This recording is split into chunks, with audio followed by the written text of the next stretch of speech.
Severance is a thought-provoking sci-fi thriller series on Apple TV that dives deep into the psyche of its characters and, by extension, its viewers. The show follows Mark Scout, played by Adam Scott, an employee at a mysterious corporation called Lumen Industries, where workers undergo a procedure called severance. This process surgically divides their memories between their work life and personal life, creating two distinct versions of themselves: the innie, who only exists at work, and the outie, who lives outside of work. The severance procedure mirrors disassociation. It completely separates the parts of self. The innies have no access to the outie's personal experiences or their memories or their emotions.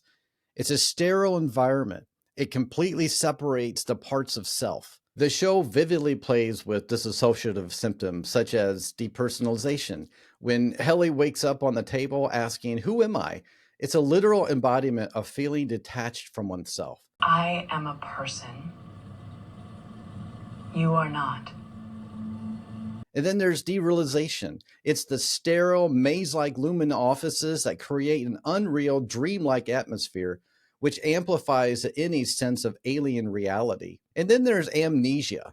The severance barrier ensures innies have no memory of their outies' lives, and vice versa, which echoes dissociative amnesia. And then lastly, there's identity shifts. While it's not full-blown dissociative identity disorder, the innie and outie split creates two distinct personas within one body, which raises questions about autonomy and selfhood. What Severance isn't telling you here is that disassociation is not about compartmentalizing. You cannot compartmentalize and push aside memories and emotions and experiences. You have to go through it. But it does mimic disassociation. When people go through trauma or a traumatic experience, their memories go into a different place, and it's like they zone out. There are different reasons why the characters went to get severed in the first place. They're struggling, they're hurting, they're depressed, they're grieving, and they go to Lumen Technologies to get severed because they want to avoid the pain. It's a voluntary action. Disassociation in the real life, it's not voluntary. It happens involuntary due to a traumatic brain injury or a traumatic experience that caused a traumatic impression or imprint on the brain. The narrative unfolds as Mark and his team begin to question the nature of their work and the severance procedure itself, unraveling a web of corporate secrets and personal identity crisis. The show's premise is a brilliant allegory for mental health, particularly how we compartmentalize our lives to cope with stress, trauma, or societal expectations. The severance procedure mirrors disassociation, a psychological defense mechanism where people disconnect from parts of their experience or identity to protect themselves. In the context of the show, this is taken to an extreme, raising questions about the cost of suppressing emotions or memories. The innie versions of the characters have no access to their personal struggles, yet they still exhibit quirks, anxieties, and a yearning for meaning, suggesting that mental health isn't just tied to specific experiences, but is an intrinsic part of being human. The series also explores themes of work-life balance, a hot topic in the mental health discussions. Lumen's sterile, controlling environment reflects how toxic workplaces can exacerbate feelings of isolation, burnout, and loss of self.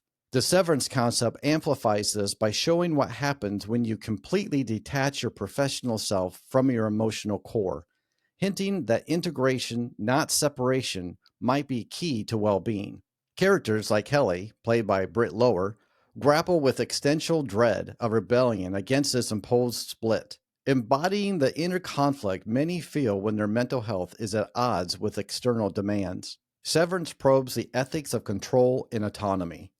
The procedure strips employees of agency over their own minds, similar to how mental health struggles can sometimes feel like losing control to an outside force, whether it's stigma, medication debates, or societal pressure to perform. The show doesn't preach. Instead, it invites you to sit with the discomfort of these ideas, much like therapy might encourage confronting messy truths. Visually and tonally, it is a slow burn with a retrofuturistic vibe.